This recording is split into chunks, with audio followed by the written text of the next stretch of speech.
Bueno, mi deseo en esta mañana es que cuando vengamos ahora a la palabra, cuando vengamos a escuchar la voz de Dios a través de lo que Él nos ha expresado, tanto tú como el que habla, podamos salir de aquí con una comprensión más clara, con un deseo mayor de conocer al Dios a quien hemos cantado.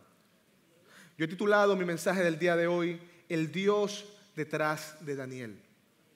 Porque yo quisiera que mientras reflexionemos en esta historia que vamos a estar viendo, en este relato, podamos ver al Dios que Daniel adoraba, al Dios que Daniel conoció, y eso crea en cada uno de nosotros un hambre y un deseo por conocerle más a Él. Así que yo quiero invitarte a que me acompañes al libro del profeta Daniel, capítulo 6. Estaremos viendo el capítulo completo en el día de hoy. Pero antes de leer el texto, es bueno que nos situemos dónde nos vamos a encontrar, que podamos ver un poco del contexto de este tema que vamos a estar hablando en el día de hoy. Como muchos saben, Daniel fue parte de un grupo de exiliados que vino desde Israel, desde Judá, hacia Babilonia. Con él vinieron 3 amigos que desde que llegaron a Babilonia se destacaron grandemente. Dice el capítulo 1, verso 4 del libro de Daniel, que el rey Nabucodonosor mandó a buscar de entre los hombres de Israel hombres que fueran sabios, hombres que fueran altamente conocedores de la ciencia y de todas las ramas del saber. Y de todos esos hombres, Daniel y sus amigos se destacaron. Se destacaron a un punto que si vemos el versículo 20 del capítulo 1, dice que en todos los asuntos y asuntos de sabiduría y de conocimiento que el rey Nabucodonosor les presentó, estos 4 hombres se destacaron 10 veces por encima del resto. Estos hombres eran hombres especiales. La gracia y el favor de Dios estaba con ellos, en especial con Daniel. Daniel fue utilizado por Dios en altos puestos políticos en Babilonia, siendo un israelita, siendo un inmigrante, siendo un extranjero. Dios lo usó para liderar al pueblo de Babilonia, a la nación de Babilonia, pero también lo usó para hablar de manera personal a reyes. Vemos cómo lo hizo con Nabucodonosor, contándole el significado de ciertas visiones y ciertos sueños. Y vemos también cómo lo hizo en el capítulo 5 con el rey Belsasar, quien estaba altamente ansioso porque no entendía una descripción, una mano que él veía en un sueño que escribía en la pared. Y él estaba tan ansioso que no sabía quién podía contarle este sueño, hasta que Daniel vino y pudo interpretarlo. El rey Belsasar estaba tan contento y tan emocionado que decidió nombrar a Daniel como el 3er hombre al mando de toda Babilonia. El israelita llegó a ser el 3er hombre al mando de toda Babilonia. Pero ¿qué pasa? Que el capítulo 5, verso 30 nos dice que luego de esto, el rey de los medos y persas invade Babilonia y el rey Belsasar muere. Daniel es investido como el 3er hombre al mando y su rey inmediatamente a eso muere. Y nos preguntamos, ¿qué va a pasar ahora con Daniel? ¿Qué pasará con un hombre que ahora su imperio, al que él servía fielmente, ha caído y un nuevo imperio, unos nuevos gobernantes vienen a dirigirlo? Y en ese contexto es que yo quiero que veamos lo que pasa posteriormente con Daniel. Vayamos a Daniel, capítulo 6, y estaremos leyéndolo por porciones para un mejor entendimiento del pasaje. Daniel 6, versículo 1 al 3 dice: le pareció bien a Darío, luego que él conquista Babilonia, dice el texto, le pareció bien a Darío constituir sobre el reino 120 sátrapas que gobernaran en todo el reino, y sobre ellos 3 funcionarios, uno de los cuales era Daniel, a quien estos sátrapas rindieran cuentas, para que el rey no fuera perjudicado. Pero este mismo Daniel sobresalía entre los funcionarios y sátrapas porque había en él un espíritu extraordinario. De modo que el rey pensó ponerlo sobre todo el reino. La gran Babilonia ha caído. La cabeza de oro que vemos profetizada en el capítulo 2 del libro de Daniel ha caído. El imperio más grande conocido ha caído. Y dice el verso 1 que Darío, el nuevo rey que viene a regir sobre este imperio, ha planificado cierta estrategia para gobernar ahora a su pueblo. Él decide constituir 120 sátrapas o 120 líderes que pudieran gobernar y regir y administrar el reino. Y sobre ellos, 3 gobernantes a quienes ellos tenían que dar cuentas. Y me llama la atención que uno de esos gobernantes, ¿quién era? Era Daniel. La caída de la gran Babilonia no cambió los planes de Dios para su pueblo, ya que vemos cómo Daniel se desplaza a través del ir y venir de las naciones. Lo más lógico era que si Darío conquistaba esta nación, a todas las personas de autoridad, como lo era Daniel, ¿qué le iba a hacer con ellos? Quizás lo encarcelaría, quizás le quitaría la vida, pero nuestro Dios no juega con dados y Él tiene planes diferentes a nosotros y estrategias diferentes a nosotros. Y aquí vemos cómo el israelita que vino a Babilonia a ser el tercero al mando del imperio de Babilonia, ahora está al lado del rey Darío sirviéndole, porque nuestro Dios tiene planes que nosotros no entendemos. Daniel está ahí ahora como una figura de autoridad, sirviendo al rey Darío. Ahora, ¿quién era este rey Darío? La realidad es que cuando nosotros profundizamos un poco acerca de este personaje, la historia no nos habla mucho acerca de él. Incluso se entiende que posterior a la caída del reinado de Babilonia, el rey que vino a reinar fue un hombre llamado Ciro. Por lo cual muchas veces se ha creado una confusión y se pregunta, ¿y quién es este Darío entonces? Muchos estudiosos han entendido que este Darío era otro nombre para el rey Ciro. Y se basan en que según algunas investigaciones arqueológicas, en 5 grandes instrumentos arqueológicos de los reyes de Persia aparecía esta inscripción, Darío. Por lo cual muchos de ellos entendían que este Darío era simplemente otro nombre o un título para el rey Ciro. Pero no sabemos realmente quién era Darío. Lo que sí sabemos es que el texto nos dice que era el rey de los medos y persas, y Darío se sienta en su trono, y Daniel el israelita es uno de los líderes más destacados de su pueblo. Y vemos cómo en el verso 2 dice que entre todos los designados de Darío, Daniel sobresalía.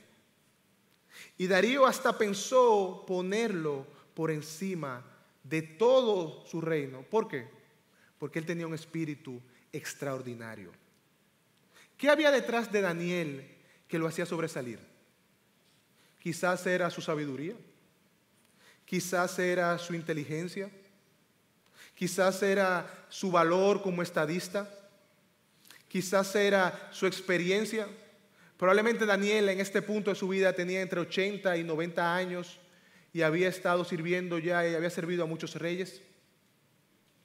Sin embargo, cuando nosotros vemos el texto, nos damos cuenta que ninguna de estas cosas están enumeradas. Dicen que Daniel se destacaba porque él poseía un espíritu extraordinario. Y un espíritu extraordinario es una forma de decir que Daniel era un hombre que se comportaba en todo su proceder de una manera digna y fiel. Y eso era posible para él. ¿Saben por qué? Porque él conocía a Dios. Daniel podía comportarse de una manera fiel porque él conocía el carácter de Dios. Y ese conocimiento le permitía a él comportarse de una manera digna y destacarse del resto.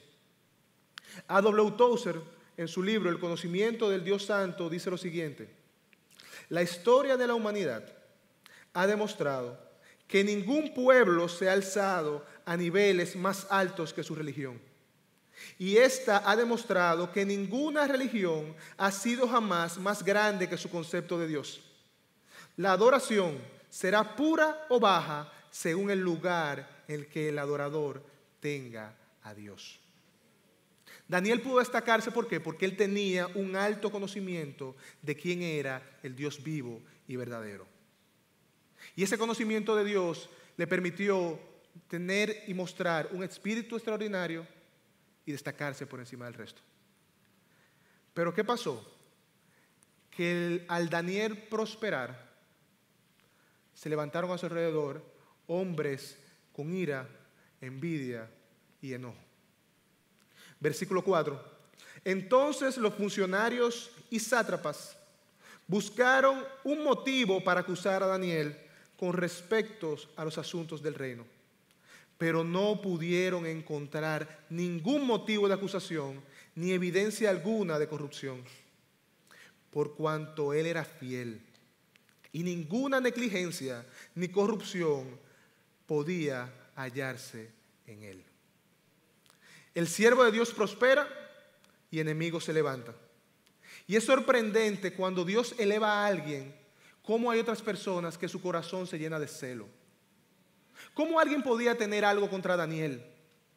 ¿Cómo alguien podía querer acusar a un hombre como este?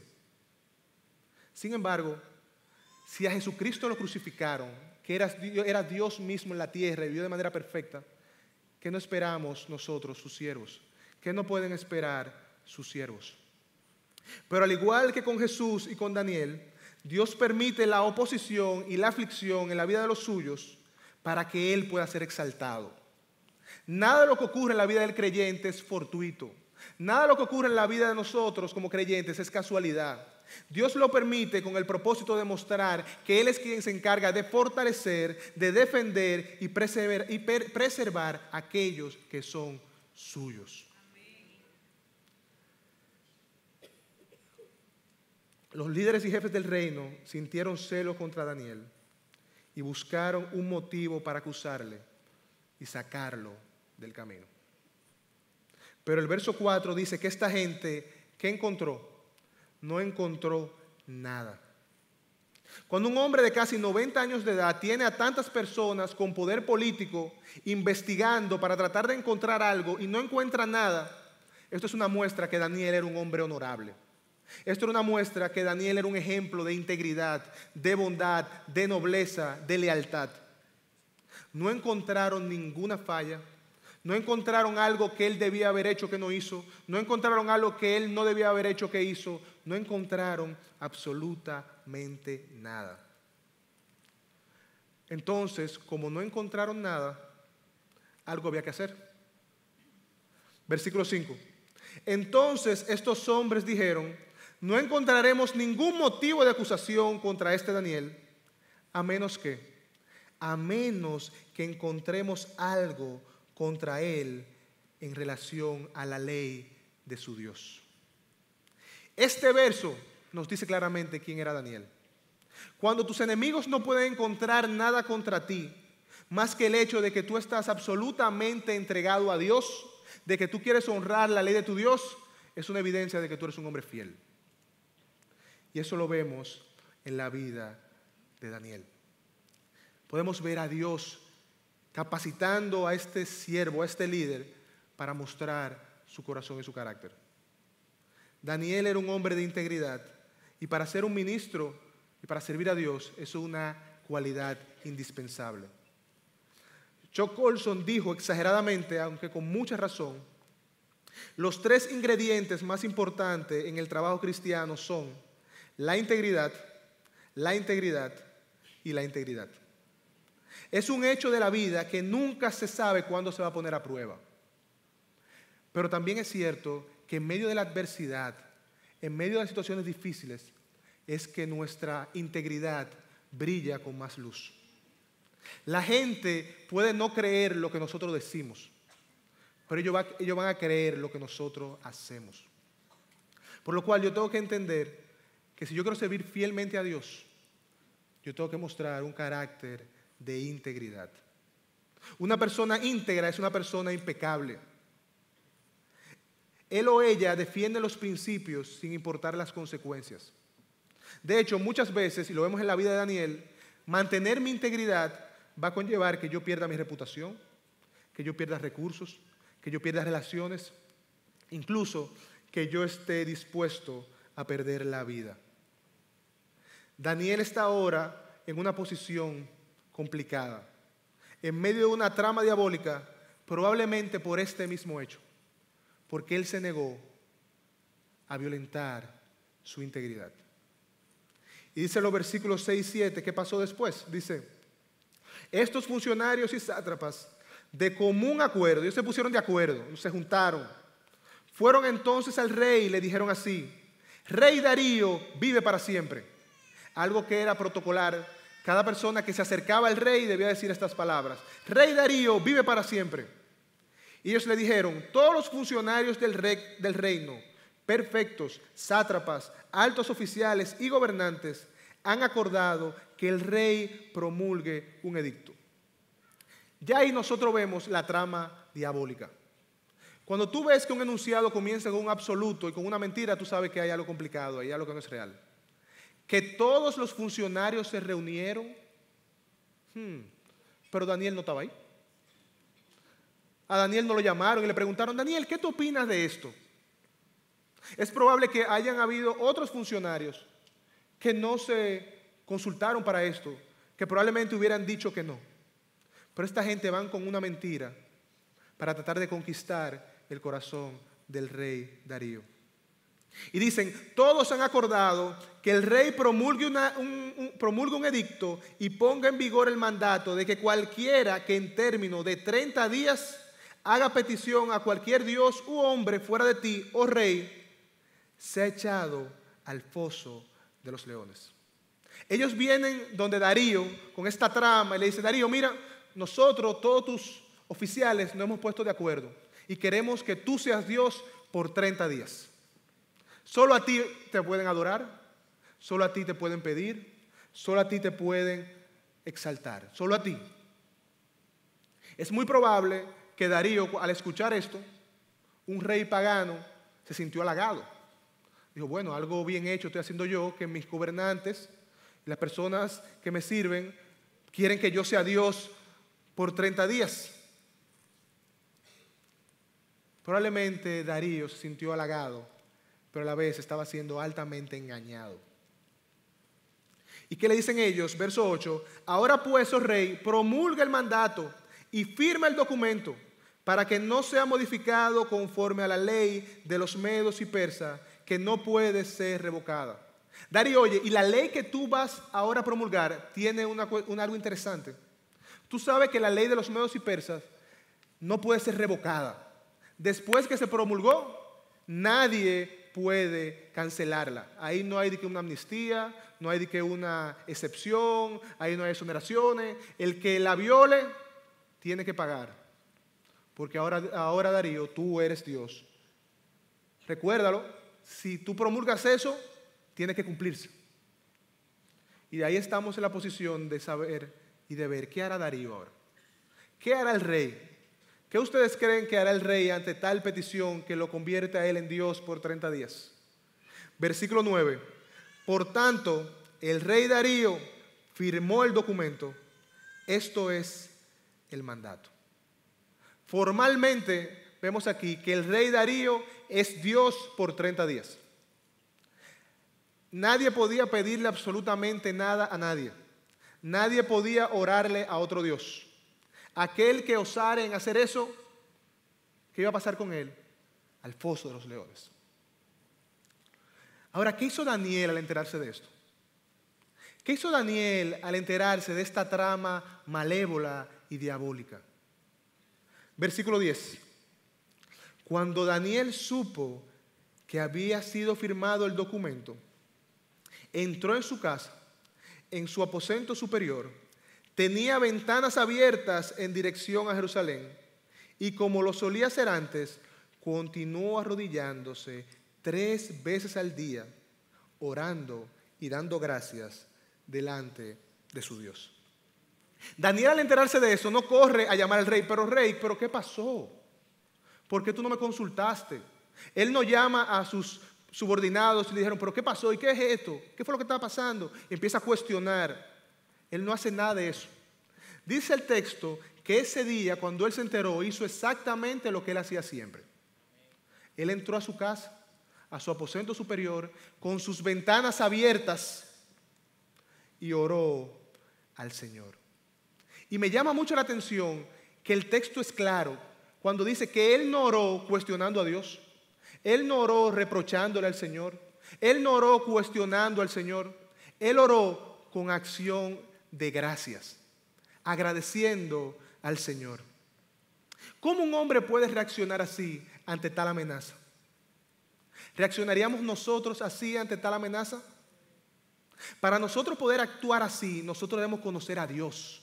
Yo tengo que conocer su carácter, yo tengo que conocer su poder, yo tengo que saber quién Él es. Si yo no conozco a Dios, yo no puedo reaccionar así, todo lo contrario. Si yo no conozco a Dios ante tal amenaza, yo me voy a llenar de inseguridad, yo me voy a llenar de ansiedad, yo me voy a llenar de temor. Cuando nosotros conocemos a Dios y conocemos su perfecto amor, el temor es disipado, las dudas son disipadas, la ansiedad es disipada. ¿Por qué? Porque yo sé que el Señor me ama. Daniel sabía, cuando estaba orando en su aposento alto, que si Dios había permitido que esta ley fuera promulgada, era por algo bueno. ¿Por qué? Porque Dios es un Dios de amor y es un Dios de gracia. Daniel conoció el amor de Dios y ese amor quitó todo su temor. Primera de Juan 4:18 dice así mismo: en el amor no hay temor, sino que el perfecto amor, ¿qué hace? Echa fuera todo el temor. No hay duda que en ese momento Daniel conocía a Dios. Él conocía el Dios que estaba detrás de esta aflicción. Pero él no solamente conocía el amor de Dios, él también conocía que Dios es un Dios soberano. Él también conocía que si esta aflicción estaba pasando en su vida o iba a pasar en su vida, si esta ley se había firmado, era porque Dios lo había permitido. Porque así como dice Jeremías en Lamentaciones 3:38, ¿no salen de la boca del Altísimo tanto el bien como el mal? Daniel pudo actuar de esta manera porque él conocía al Dios soberano, aquel que estaba sobre su creación, aquel que controla y que gobierna, aquel que sabe todas las cosas, aquel que dice que un pájaro no cae del cielo sin su control, aquel que tiene control hasta de las hojas que caen. Hermanos, cuando nosotros podemos conciliar el amor de Dios con su soberanía, nosotros podemos encontrar la paz. Y en medio de la peor amenaza, yo puedo estar confiado. Oswald Chambers, hablando sobre la importancia de conocer a Dios, dice: los obreros cristianos fracasan en tiempo de adversidad porque ubican su deseo primordial en la santidad personal más que su deseo de conocer a Dios. Cuando yo conozco a Dios, cuando yo conozco su carácter, no importa si yo estoy viviendo tiempo de escasez, no importa si yo estoy viviendo un tiempo de abandono, no importa si yo estoy viviendo un tiempo de enfermedad, de persecución, de deseos no complacidos, no importa si yo estoy viviendo un tiempo incluso de luto y de muerte. Yo sé que mi Dios está por mí y que si Él ha permitido esta situación, Él me sostendrá. No importa la situación, no importa lo grave que parezca, si Él la ha permitido, Él me sostendrá. Daniel había conocido algo por lo cual valía la pena morir. Por lo cual, ¿qué él hizo? Él siguió orando. Él siguió haciendo lo que hacía cuando probablemente otros habrían renunciado o quizá se habrían escondido. Pero como él conocía a Dios, él no tenía miedo a morir. Porque sabía que si moría, lo iba a hacer bajo el cuidado y la dirección de su buen Dios. Dice el texto que leímos, hermanos, que Daniel tenía la costumbre, anteriormente y posterior a la ley, de orar 3 veces al día. Esta ley no iba a cambiar su patrón de oración. Esta ley no iba a cambiar la forma como él se iba a comportar. Él había abrazado el patrón que David había mostrado en el Salmo 55, cuando dice: tarde, mañana y a mediodía oraré y clamaré a ti. Daniel no iba a cambiar su estilo de vida. Él sube a su casa con sus ventanas abiertas, mirando hacia Jerusalén. ¿Por qué? Porque ahí estaba su corazón, en la ciudad de Dios. Ahí él entendía, en el templo que había sido destruido, él entendía que estaba la presencia de nuestro buen Dios. Ahora, muchos se preguntarán, ¿no debía Daniel obedecer esta ley? ¿Él no estaba pecando probablemente al violentar este mandato? Y la respuesta, yo creo que la mayoría de aquí lo sabemos. La respuesta es absolutamente no. Daniel no estaba violentando ningún mandato.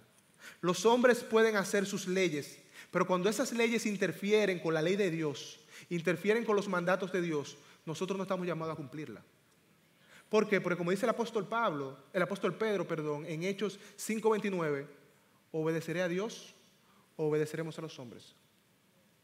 Daniel estaba claro de a quién él debía obedecer.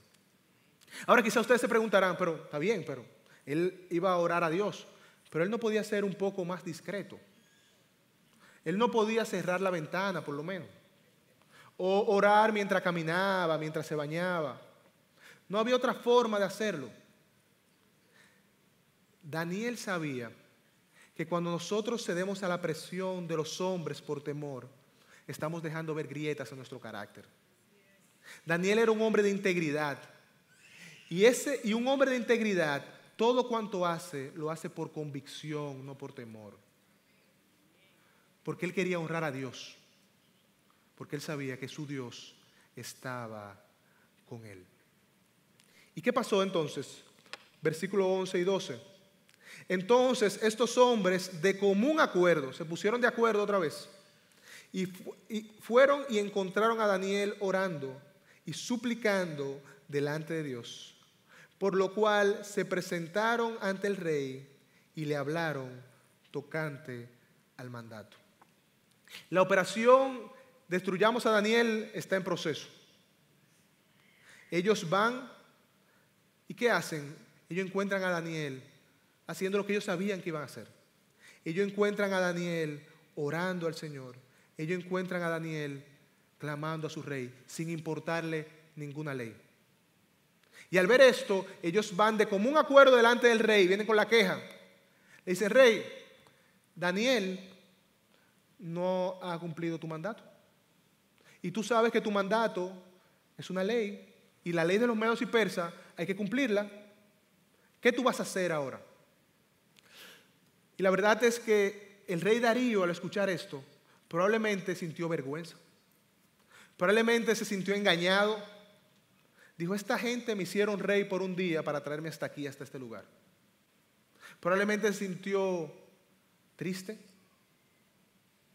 El verso 14 nos dice cómo se sintió Darío al escuchar esto. Mire lo que dice el verso 14. Al oír estas palabras, el rey se afligió mucho. No fue simplemente que al oír las palabras de estos hombres que acusaban a Daniel, el rey se avergonzó, se molestó, se entristeció siquiera. ¡Ay, qué pobre Daniel! No. Dice el texto que el rey se afligió en gran manera. Su corazón estaba destrozado por eso. Y al parecer él le tenía tanta estima a Daniel que dice el verso 14 que se propuso librar a Daniel. Y hasta la puesta del sol estuvo buscando la manera de librarlo. El rey escucha estas quejas, ve que está en una trampa. ¿Y qué hizo? Él se propuso en su corazón buscar resolver esto. Él se propuso en su corazón liberar a Daniel. Es probable que él haya reunido a todos sus eruditos, a todas aquellas personas que eran conocedores de la ley, para ver de qué manera, cuál era la brecha jurídica, por dónde que lo podemos hacer. ¿Qué podemos hacer para liberar a Daniel? El rey se afanó en buscar una solución, pero al final concluyó que no había nada que hacer. Daniel estaba condenado a morir y el rey lo sabía. Y yo no sé a ustedes, hermanos, pero cuando yo leo esto, hay algo que a mí me llama mucho la atención. Y me llama la atención es que en ningún momento de este relato, en ningún momento de esta trama malévola, nosotros vemos a Daniel diciendo nada. En ningún momento tú ves a Daniel diciéndole al rey, ayúdame. Tú fuiste que me metiste en este lío. Sácame de aquí. En ningún momento Daniel se defiende. Él nunca dice una palabra. Él nunca se ocupa de su propia causa. Y esto es muy similar a lo que el Señor Jesús hizo. Que en medio de sus acusadores guardó silencio.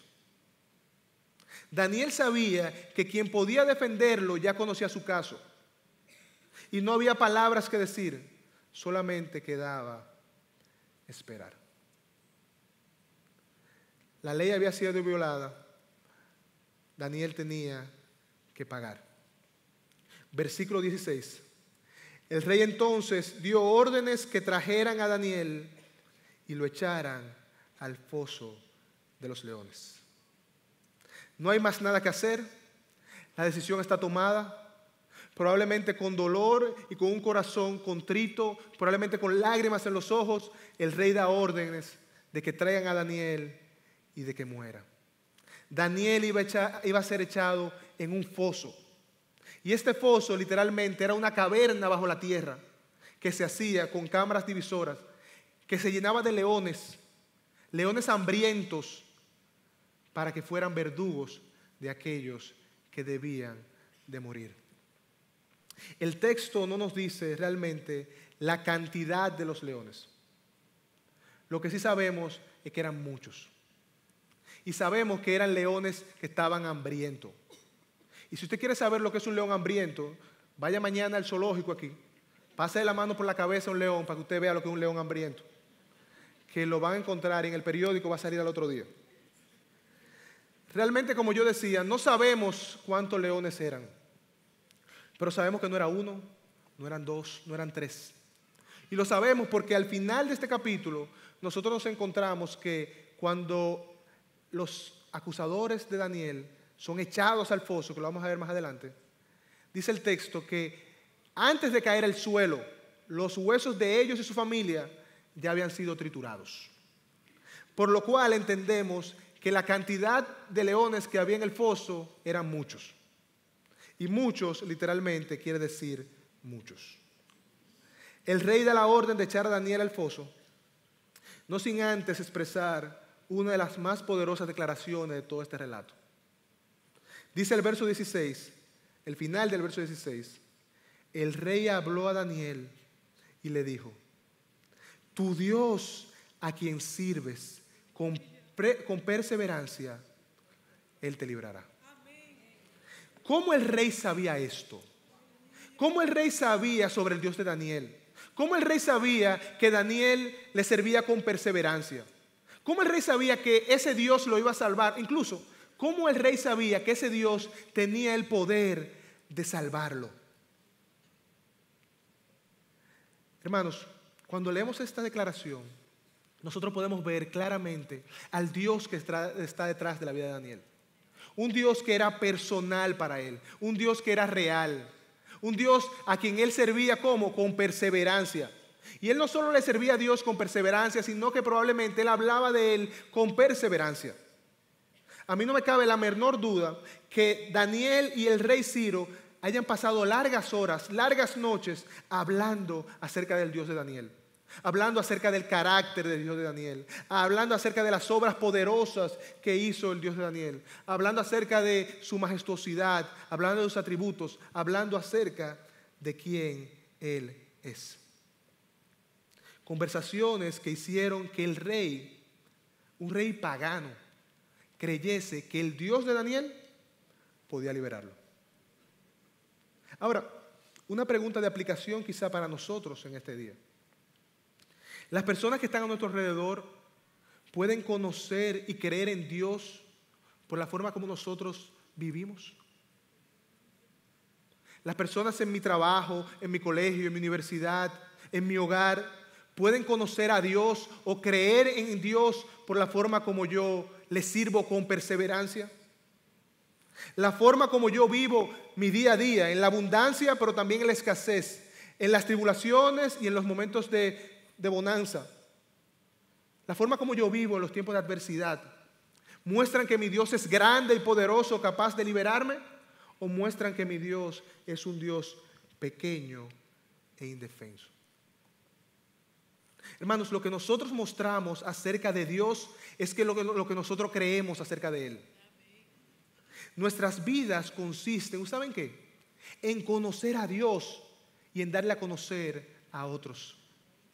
Cristo en su oración en Juan 17:3 dice esto: y esta es la vida. ¿En qué es la vida? ¿En qué consiste la vida? Que te conozcan a ti, el único Dios verdadero, y a Jesucristo al que tú has enviado. El conocimiento que tenemos de Dios afecta directamente todas las áreas de nuestra vida. Tú quieres ser un buen esposo o esposa, conoce más a Dios. Tú quieres ser un mejor hijo, conoce más a Dios. Tú quieres ser un mejor padre, conoce más a Dios. Tú quieres ser un mejor amigo, conoce más a Dios. Tú quieres ser un mejor empleado, conoce más a Dios. Tú quieres ser un mejor empleador, conoce más a Dios. Tú quieres ser un mejor oveja, conoce más a Dios. Tú quieres ser un mejor pastor, conoce más a Dios. Y la verdad, hermanos, es que en medio de la aflicción, en medio del dolor, nosotros podemos ver qué tanto conocemos o no acerca del Dios que decimos servir y creer. Daniel es echado al foso de los leones sin pronunciar una palabra. Y un rey pagano que ha sido instruido por él es quien trae palabras de esperanza y aliento. Dios utilizó un rey pagano para animar y confortar a su hijo. Versículos 17 y 18. Trajeron una piedra y la pusieron sobre la boca del foso. El rey la selló con su anillo y con los anillos de sus nobles, para que nada pudiera cambiarse de la orden en cuanto a Daniel. Después el rey se fue a su palacio y pasó la noche en ayuno. Ningún entretenimiento fue traído a él y se le fue el sueño. Daniel está en el foso de los leones. Y me llama mucho la atención de que el relato no nos habla de qué pasa con Daniel. El relato ya no se enfoca en Daniel, el relato se enfoca ahora en ¿quién? Se enfoca en el rey. Porque Dios de otra manera quiere mostrarnos a nosotros qué pasó en el corazón del rey luego de haber hecho esto. La fosa ha sido sellada, ha sido marcada de forma tal que nadie remueva la piedra, que nadie pueda sacar a Daniel de ahí. El rey se va a su palacio. Y dice el texto que literalmente esa noche no hubo entretenimiento, no hubo ni siquiera comida. El rey estaba ansioso, estaba preocupado, estaba triste, estaba cargado, probablemente con muchas preguntas en la mente. ¿Lo habrá librado Dios? Daniel, tu Dios te habrá librado. ¿Qué habrá pasado con Daniel? Me dejé engañar. ¿Por qué me dejé engañar? ¿Habrá sufrido mucho cuando el león se lo comió? ¿Qué habrá pasado con Daniel? Yo imagino la cantidad de preguntas que pasaron por la mente del rey. A un punto tal que dice el texto que el rey esa noche no durmió. Entonces, verso 19, dice que pasó después con el rey. Entonces el rey se levantó al amanecer, al rayar el alba, y fue a toda prisa al foso de los leones.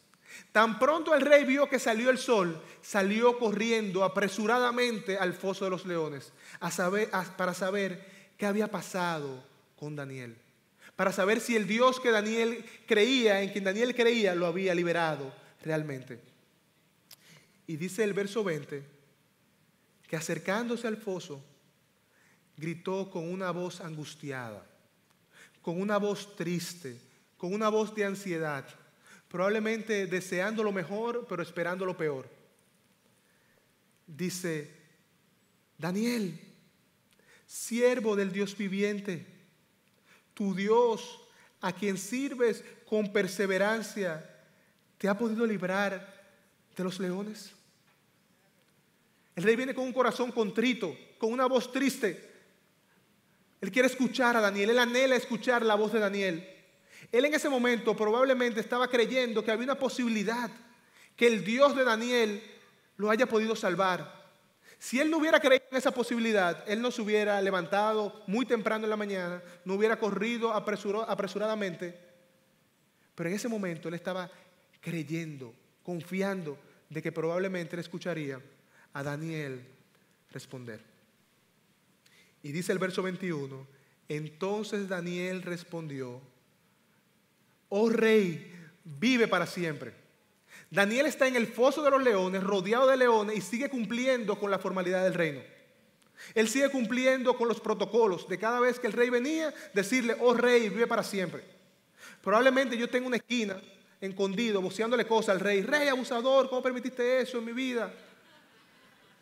Pero Daniel está siendo fiel y cumpliendo con los protocolos. Y dice, mi Dios envió su ángel que cerró la boca de los leones. No solamente la boca de los leones, yo puedo agregar más cosas ahí. Cuidó de las patas de los leones, de las colas de los leones, de las garras de los leones. Dios preservó a Daniel.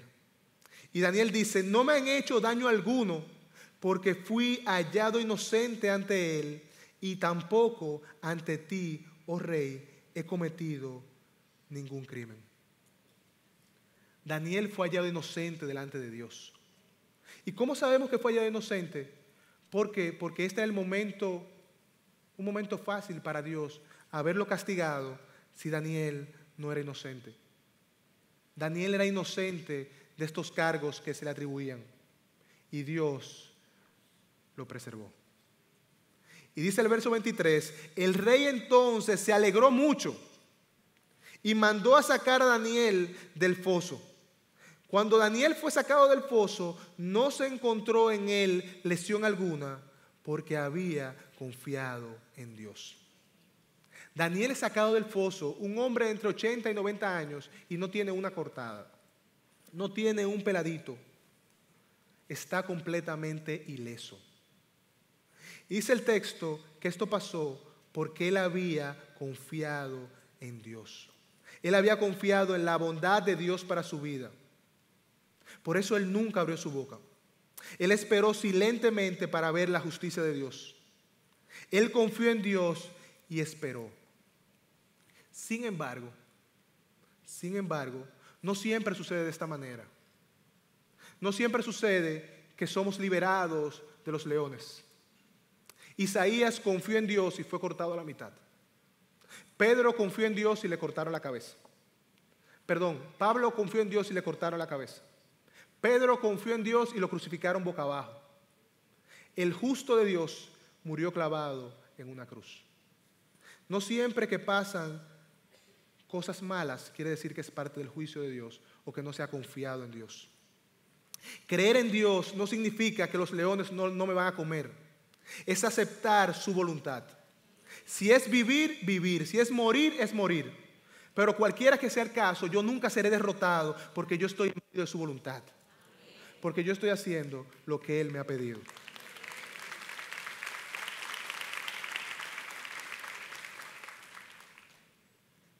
El rey dio órdenes, versículo 24, que trajeran a aquellos hombres que habían acusado falsamente a Daniel y que habían acusado falsamente a Daniel y que los echaran a ellos, a sus hijos y a sus mujeres en el foso de los leones. No habían llegado aún al fondo del foso cuando los leones se habían apoderado de ellos y triturado todos sus huesos. Y de este texto yo no quiero abundar mucho, yo simplemente quiero sacar dos enseñanzas para nosotros esta mañana. Número 1, la venganza del Señor. Él es que se encarga de defender a aquellos que son suyos. Nosotros confiamos en eso y esperamos eso. Número 2, es que realmente los leones eran leones de verdad y tenían hambre. Porque inmediatamente esta gente entró, con familia y con hijos, todos fueron totalmente triturados hasta sus huesos. Eran leones de verdad, de quien Daniel fue preservado. Fueron leones de verdad a quien el ángel del Señor cerró su boca para preservar a su siervo Daniel. ¿Cómo termina esta historia? Versículos 25 y 27 al 27. Entonces el rey Darío escribió a todos los pueblos, naciones y lenguas que habitaban en la tierra, que abunde vuestra paz. Por parte mía se proclama un decreto de que en todo el dominio de mi reino todos teman y tiemblen delante del Dios de Daniel. Porque Él es el Dios viviente que permanece para siempre y su reino no será destruido. Y su dominio durará para siempre. Él es el que libra y rescata, hace maravillas y señales en los cielos y también en la tierra. Él es el que ha liberado a Daniel del poder de los leones. Hermanos, cuando nosotros leemos un texto como ese, una conclusión como esta, un decreto como este de parte de Darío, a mí no me cabe la menor duda que nuestro Dios es un Dios de propósitos. Y yo puedo ver claramente cómo Él usa la adversidad de los suyos con el propósito de Él llevar a cabo su plan, de Él glorificarse. La aflicción en la vida del creyente no es, como yo decía ahorita, no es algo fortuito. Dios lo permite con propósito. Y eso es algo que yo particularmente lo puedo ver en mi vida. Hace 6 años el Señor me permitió a mí y a mi esposa vivir una de las mayores aflicciones que podemos haber pasado, que es haber perdido un hijo. Y como consecuencia de eso, hoy yo estoy aquí, como uno de los pastores de esta iglesia, predicando su palabra y queriendo honrarle. Porque nuestro Dios es un Dios de propósito. Es un Dios fiel.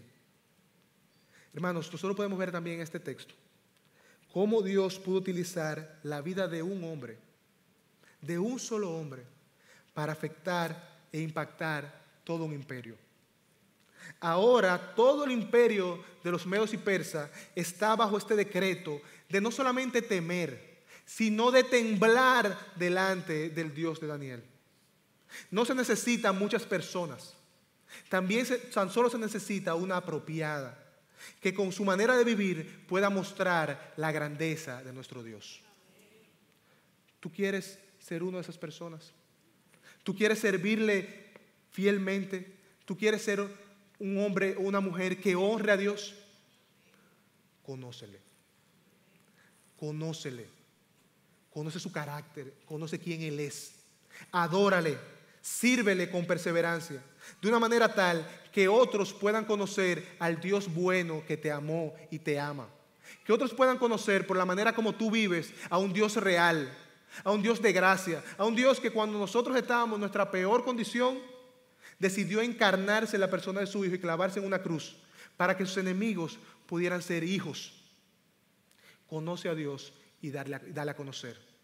De manera tal de que tu hogar sea transformado, tu trabajo sea transformado, tu familia sea transformada, tu iglesia sea transformada, esta generación y sociedad sea transformada por la forma como tú vives. Que al cerrar este día podamos quedarnos y salir de aquí con el deseo de conocer más al Dios verdadero que estaba detrás de Daniel, que lo hizo perseverar, lo preservó de los leones y que lo hizo vivir una vida fiel. Que nuestros ojos no estén puestos en Daniel, sino en el Dios verdadero que está detrás de él. Y yo pueda salir de aquí, Señor, si los cielos te alaban, yo también quiero alabarte. Si los cielos proclaman tu gloria, yo también quiero proclamarla. Si los mares te obedecen, yo quiero obedecerte. Si Daniel pudo ser fiel, como un hombre caído que era, que necesitó a Cristo también para poder tener salvación, yo también quiero hacerlo.